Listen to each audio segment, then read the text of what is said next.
let's go to another little chapter here. And I'd like to ask Karen and Steve just to come up and join us, if you would. And we're going to, in a sense, drop down into a couple of areas now of place-based work where the Victorian Government's active. So let me just introduce Karen and Stephen. So Karen Cain, do you want to stand up so at least those people who can't see you, they can see you. Thanks, Karen. So Karen's currently CEO of the Trobe Valley Authority, and Stephen Gniel, next to Karen, Deputy Secretary at the Department of Education and Training. I've asked Karen to just share a little bit with you because Karen, her background is in education and been a principal and across a couple of states and more recently senior public service executive. But her work is also across communities, really that learning and linking and harnessing local capacity and growth. And at the Trobe Valley Authority now for the last few years, Karen's work is across business and community and government as a group of sectors to really think about how do we get strategic innovation and really long-term change and investment in an area of the state that continues to undergo some pretty significant economic and social shocks, and have some fantastic communities who want to make the most of their area. So I've given you the negative and the positive on that one. Stephen's the Deputy Secretary of School Education and Programs and Support at Department of Education and Training. And Stephen himself has, been principal and teacher and been in education, ACT Victoria for over 20 years. And in Stephen's current role, he's got the lead piece around the education state policy to really ensure that we build that system that provides every student with the knowledge, capabilities and attributes that will see them thrive. So that's out of the policy speak. But Stephen's got a really great role in thinking about the Our Place initiative for the Department of Education. So I'm just going to ask Stephen and Karen to say a little bit, just a couple of minutes, on what they're learning, what they're doing, what the challenges are of taking this place-based approach from inside the beast of government. And maybe even throw some challenges out to you or questions out to you. And then I'm going to ask us all to reflect collectively. So thanks very much, Noel, and thanks for the opportunity to be here this morning and I've just been talking at the table with some wonderful things that are happening across our state, so it's lovely to hear. I live in Gippsland. I've worked in the Trobe Valley for the last 25 years, and so I'm a local, and that really matters. So we were established in 2016 in response to the closure of the Hazelwood mine and the power station. Big shock for the community on the back of privatisation of the power sector and a really long-term decades of impact in community. So what does that matter? Well, it matters because really important for this community to be able to transition from coal-fired power into something else. Loss of jobs, loss of people very anxious, angry, upset. This is about pride in a community, and that's really important as well. And I've been very fortunate because recognition that what we've done in the past hasn't worked. So I've experienced that as a public servant, episodic interventions, short-term, top-down, disconnected, all over the place. And from a community perspective, that's really confusing. So community doesn't really care which level or type of government office is working with them. They don't really care. But what they do care about is that it makes sense and that it connects to what matters to them and is done in a way that they benefit from it. So how do you take that opportunity and make the most of it? So we're a local team. We recruited locally. We had people leave their jobs to come and work in the authority because they're passionate about their community. We didn't have a plan, and that's one of the things I want to say right up front. This was not about having a plan up front. I was asked about our plan for the community. I said, well, we're not writing a plan for the community. We'll work on that with our community. We actually don't know what people want yet. So the first 6 months was absolutely about response. So this is about supporting, over 1,500 workers now to find new jobs directly with them. Open door policy, trained people who would sit and listen to what people were looking for one-on-one. anytime for as long as they liked. So the approach is very much about not a government way of thinking, that we have programs and you'll fit into our programs. So we built a lot of knowledge about our community through those conversations. So every conversation matters to us, from informal to formal. And we've learned a lot and we've listened a lot. So beyond the immediate support for workers and businesses into recovery, what matters most to you? So we went out, and I'll never forget standing in front of 100 building and construction men sitting with their arms crossed, looking at this woman up on the stage, saying, "Who is she and what does she know?" But I asked a simple question: what matters to you at the moment? What could we do that would help you expand your businesses? Simple response: get local spend in our community and keep it here. Straight.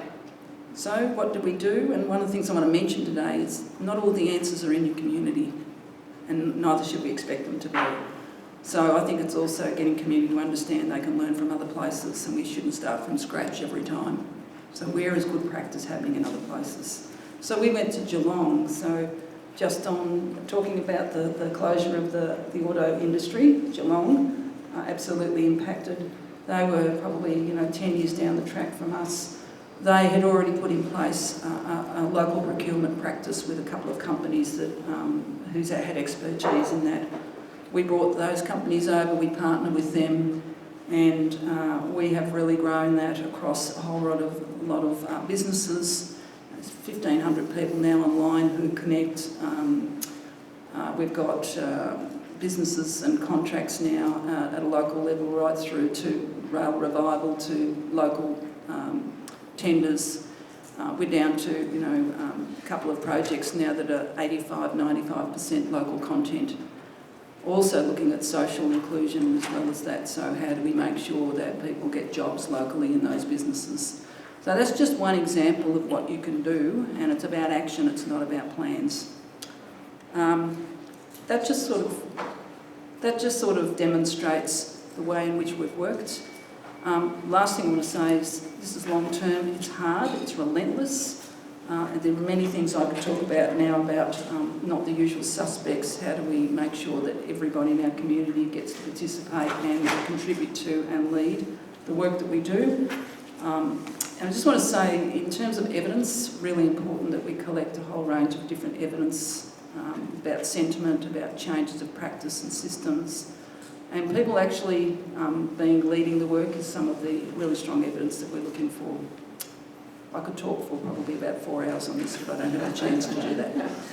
So just a snapshot, just a quick vignette of one part of the state, one intervention was the term, but one model from government. Interesting, place-based, what does that mean? A lot to learn and ongoing at this point. Stephen, Our Place. The Our Place model, I'm probably not the best person to speak to the model and the work itself, because it's part of the Coleman Foundation, which is a philanthropic organisation in Melbourne. But I will talk a little bit about some of the challenges around working with government, and of course I'm on the side of government here, so part of that is about navigating and working through how can you get to places where you're joining up, I think some of the things Mark talked about, to make some real change in terms of outcomes for local communities, and by that I mean the people within them, so the children and the families themselves.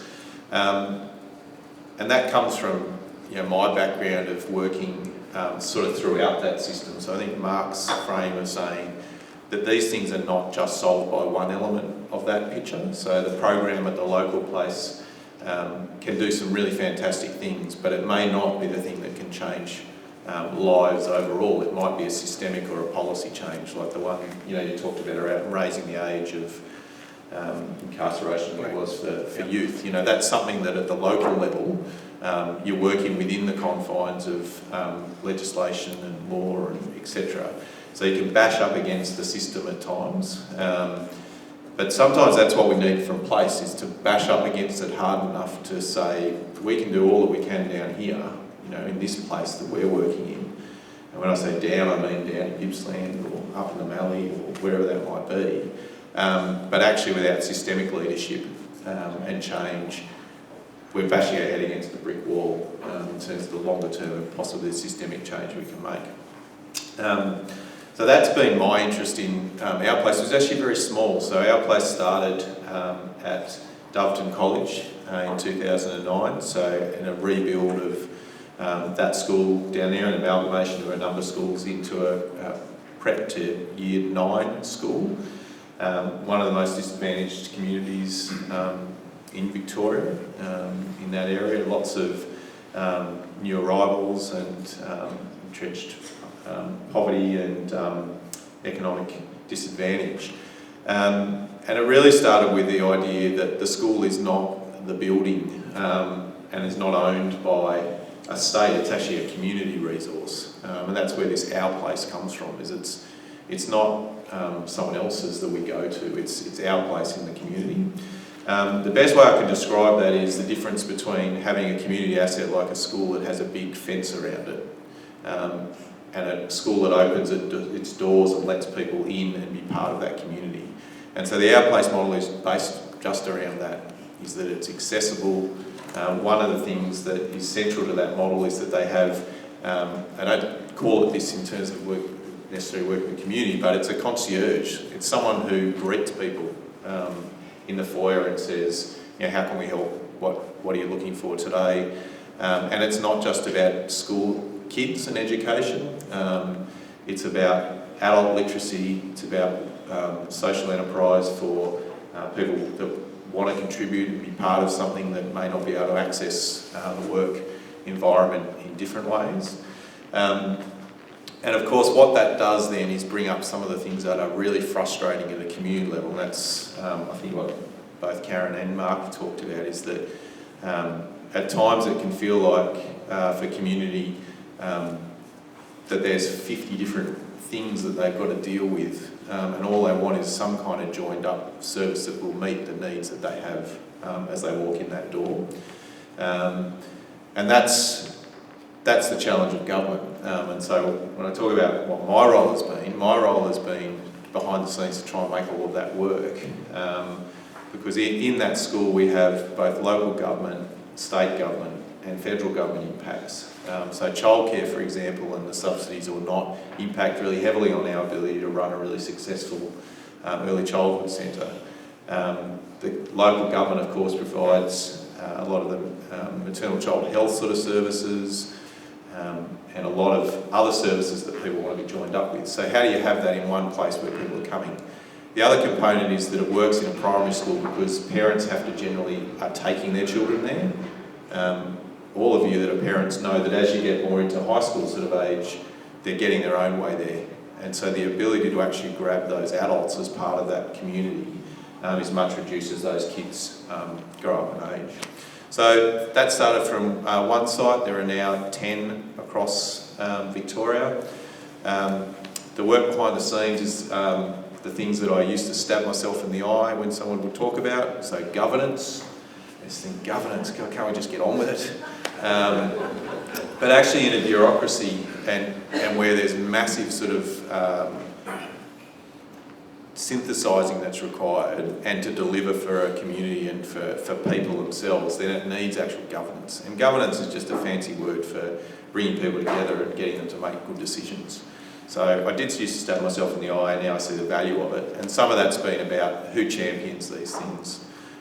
We've got a 10-year partnership that's signed by our departmental secretary and Julius Coleman, the head of the foundation, that commits both organisations to our roles within that, and commits us, more importantly, probably to the background and the principles about how we all work together for the better outcomes for our communities. Thanks, Lou. I'm just going to throw to the panel on a question that's there about the conditions and the readiness for government to really engage in community change. And the question reads, can you describe some of the indicators of community readiness for government to partner or contribute? So I'm just interested in, perhaps Stephen, you could kick off. What are those hallmarks of government actually being ready to do any of this sort of stuff, and interested then in any other views? And we'll just try and keep this moving. Yep, Steve? In my experience,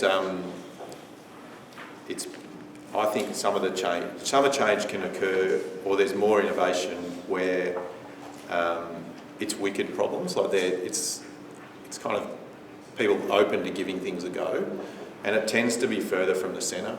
The outer suburbs is the part where you can be more innovative. And I think some of that's around the proximity of the political element of things as well, and I found that here as well. And I think Karen's down in Gippsland doing some of that innovation and work, and I think some of the readiness is about communities being up for something different, because what's happening at the moment isn't working. So I think some of it is going to places that are open for not just probably I think Mark's one about the same game, same rules. If you go to a place that's same game, same rules, so some of the very traditional parts in Melbourne, if you use those, community don't want change. They were happy with, I went to the school myself, it worked all right for me, we should keep it the way it is. Whereas some of those other places you go and they say, well, yeah, it's not working for us. Karen, do you want to add to that or make a point? I think that the other really important part is you can't just work in place and not be visible. So the real trick here is up into policy and back and always being visible.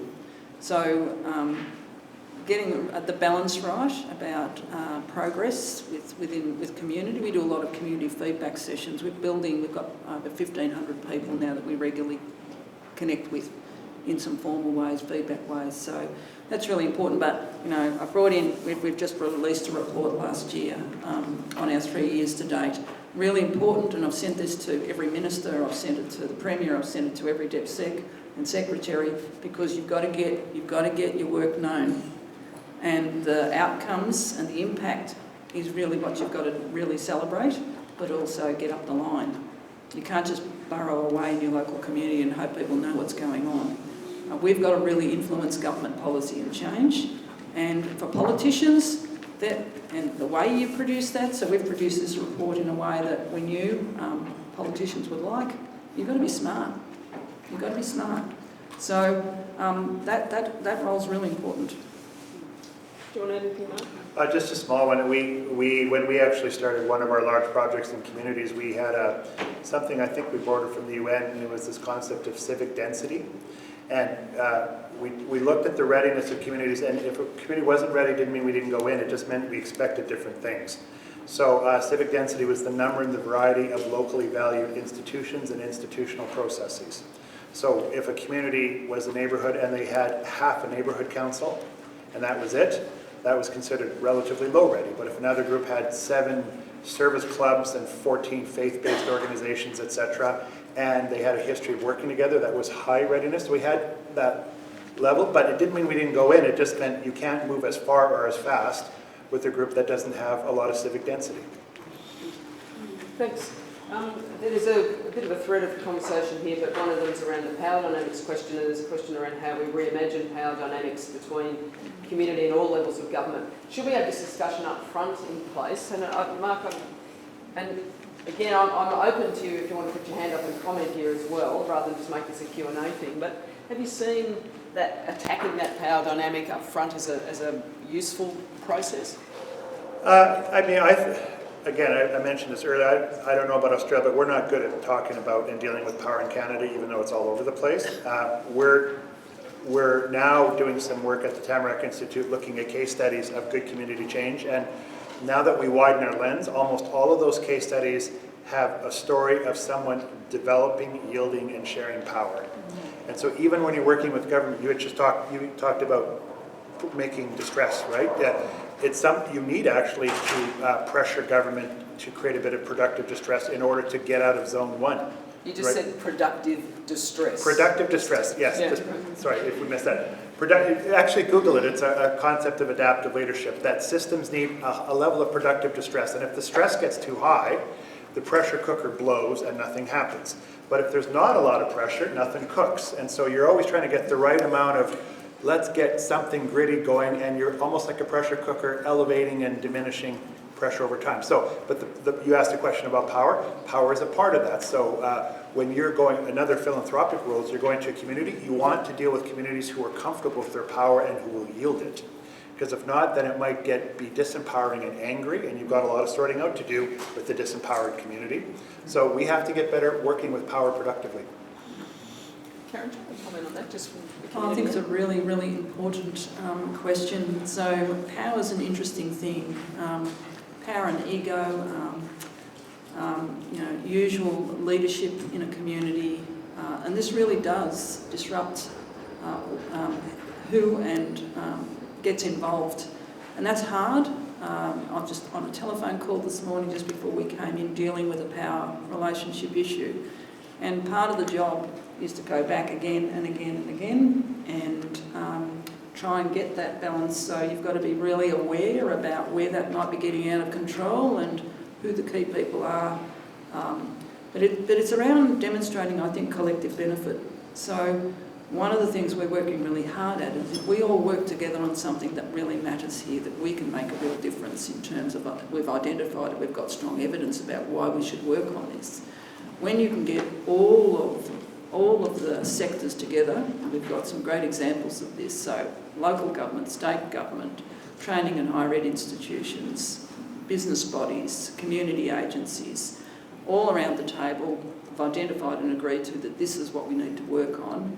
That power issue tends to go out the door, but it's always ever present, because even when you get that situation, you think you're there, we get the rebels who go out and just want to promote their own organisation, even though they've been part of 6 months of collective work.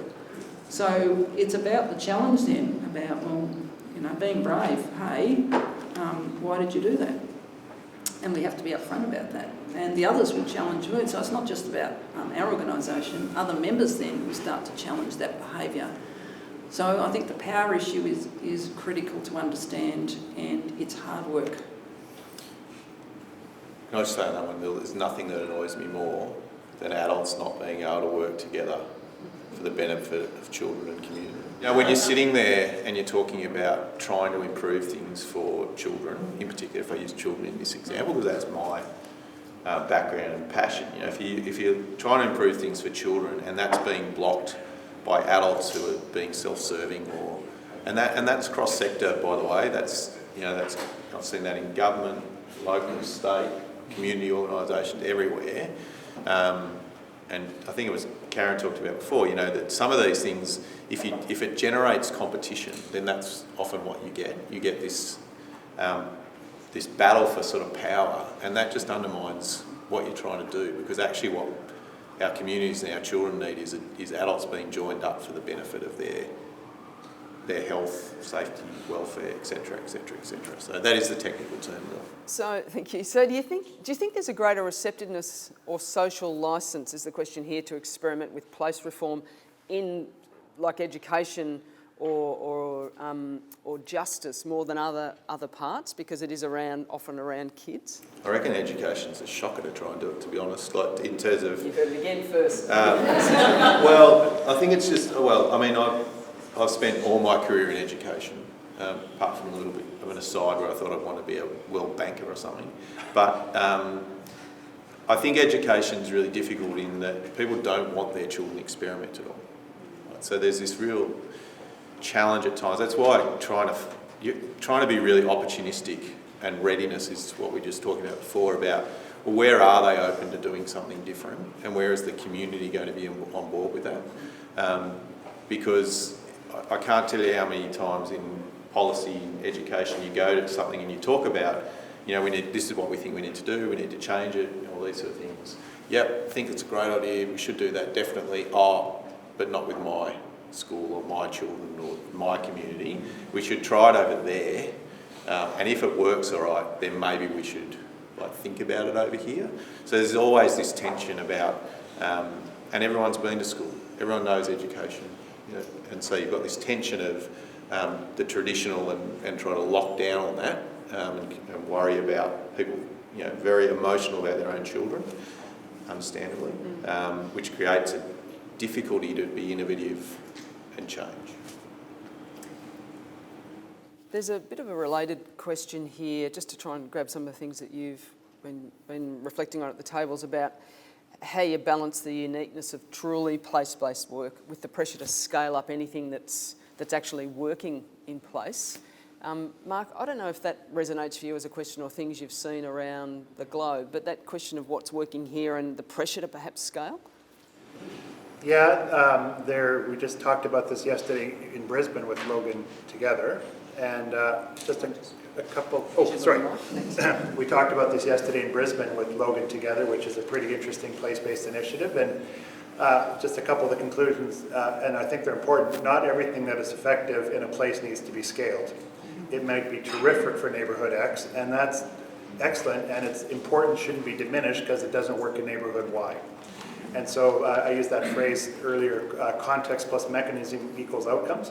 Lots of initiatives, place-based initiatives, are very context sensitive, number one. Number two, when we do scale, I think the urge to scale cookie cutter recipes is pretty profound. We live in that kind of industrial worldview where let's create a recipe, create a best practice, and then replicate that best practice to other places.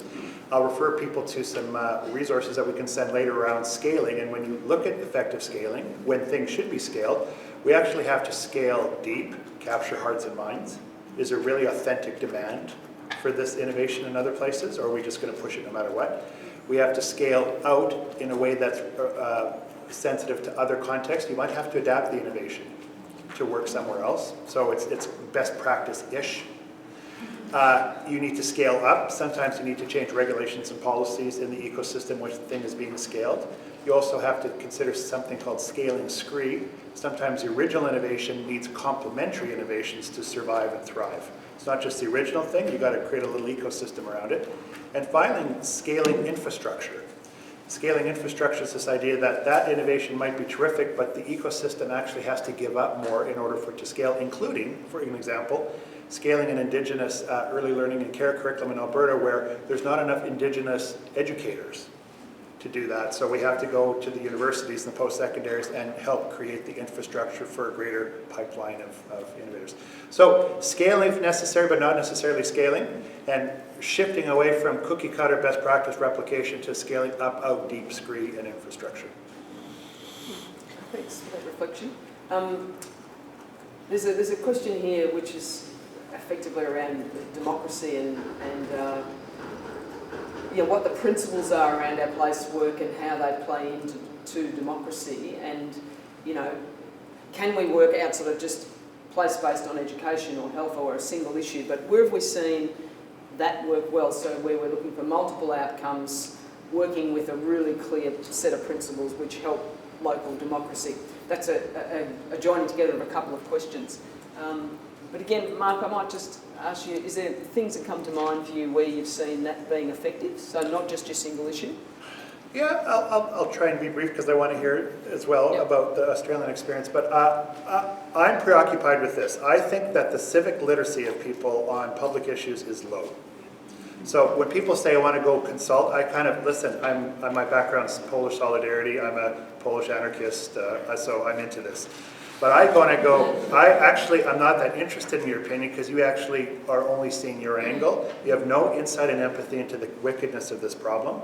So I do think we need spaces. We were going to close down schools in Edmonton, and the school board very cleverly put us through a game where they said, here's what our planners have to do to figure out where to put new schools and close down old ones. And they made us walk through the planning process and all the tensions, and they said, well, how are you going to make sure that we need a Chinese program here and we need this? And everyone left thinking, oh my God, is that ever tough? It's not so obvious what the right solution is. So anything that you can do at the local level, not just to hear people, but to increase their civic literacy about the issue and insight and empathy into other challenges, I think we need that, number one.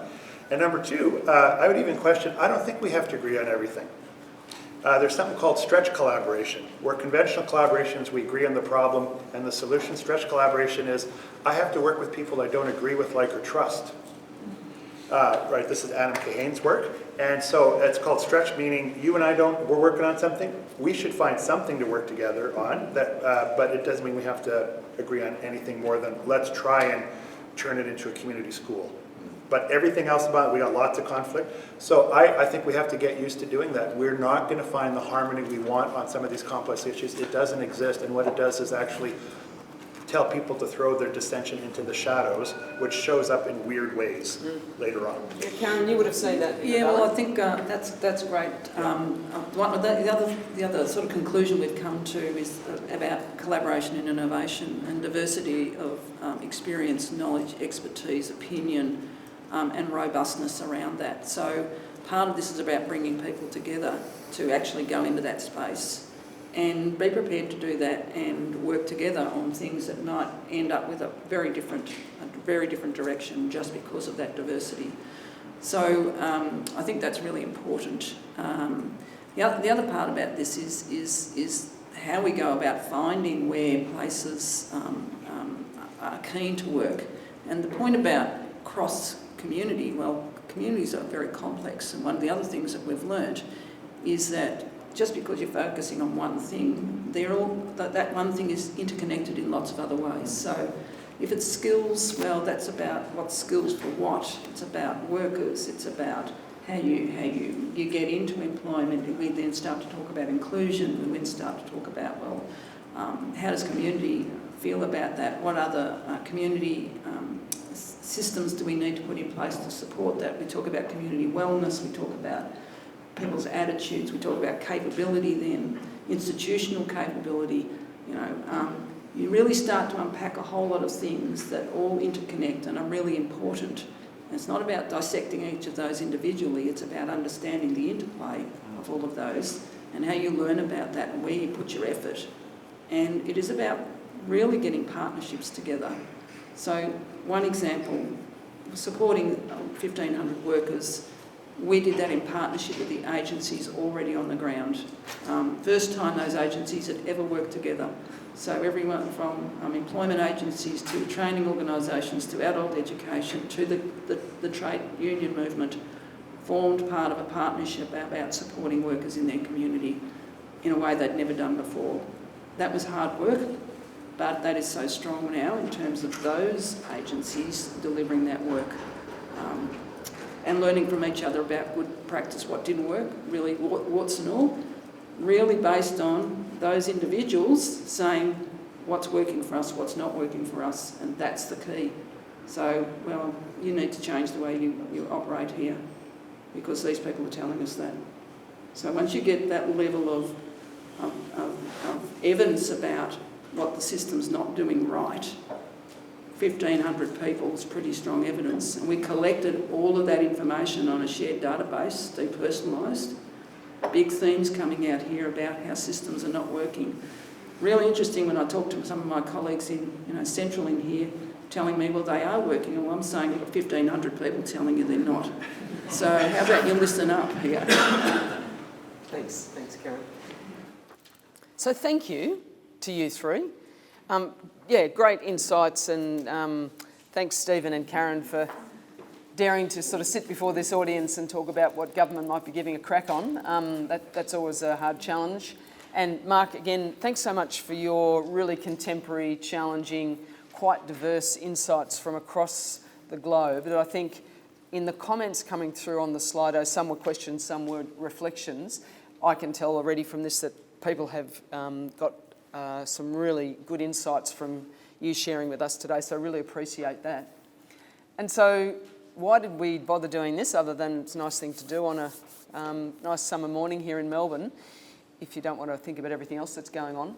So we're doing this because the government, state government here has asked us across all of the departments to think about if we're going to continue to say we're going to do place-based work, what is our common shared understanding, capability, set of policies, and most importantly, set of mindsets and capabilities, if you go to the systems change diagram, that we need to shift in government to be effective partners, or perhaps we leave it alone. And so for a policymaker, that means we don't advise a minister, when you want to get this outcome, why don't you choose a place-based methodology? We won't do that anymore. We don't get it. So we're really trying to shift and understand what are the shifts we have to make with inside government. And we're doing that through three processes. One is to get beside some existing place-based, already organised, happening things, different across the state, different locations, and try to test out something that will be a lesson to learn for government where it's actually going to advance some local outcomes. So that's one way. The second way is to build on everything we've learned globally over the last 50 or 60 years, particularly here in Victoria in the last 20, where we've tried this stuff, and again, we haven't been able to sustain any system level change. So we're doing all that learning and a bit of a classic sort of policy process. And so question for you, which we'll send to you in a thank you email and a reflection back email in the next few days, is if you'd like to be involved in that thinking, in that policy process, we'd really welcome that. So we'll put that offer out to you today. And the third way is to try and find a way to keep this learning process about the top down and the bottom up and the sideways actually coming together. So whether it's forums like these, a community of practice in terms of bureaucrats anyway inside government, sessions, evaluations, monitoring, learning from all of your work, there is a learning loop piece in there that we're just trying to bring together that means that we'll get the richness out of everyone's experience, and through that making the best attempts we can to apply the principles, if you like, sort of model the message a bit, apply the principles that we know make effective social change through place-based models to our project ourselves. So that's the journey we're on. Invite you to join with us on that if you think that would be useful, and really appreciate you responding and coming today. I hope you've got something really good out of it, and there'll be I think there's still some light refreshments left on the way out. So we're going to finish up now and say thanks.